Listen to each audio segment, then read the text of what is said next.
အားလုံးပဲမင်္ဂလာပါကျွန်တော် channel လေးကနေပြန်လည်ကြိုဆိုပါရစေဒီဗီဒီယိုလေးမှာတော့ Match လ2025တုန်းက Hercules Pillar လို့ခေါ်တဲ့တိုင်လုံးကြီးနှလုံးကို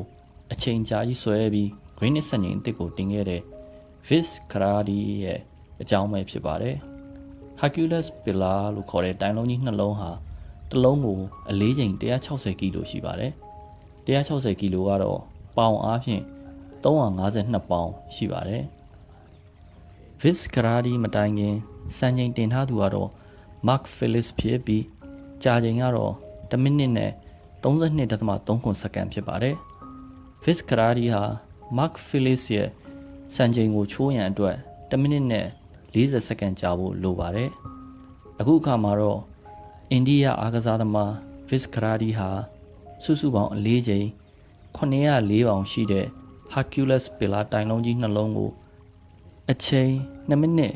10.5 စက္ကန့်ကြာအောင်ဆွဲထားခြင်းဖြင့် Greenwich စံချိန်အသစ်ကိုတင်နိုင်ခဲ့ပါပြီ။နောက်ထပ်စိတ်ဝင်စားဖို့ကောင်းတဲ့ဗီဒီယိုလေးတွေကိုကြည့်ရှုနိုင်ဖို့အတွက်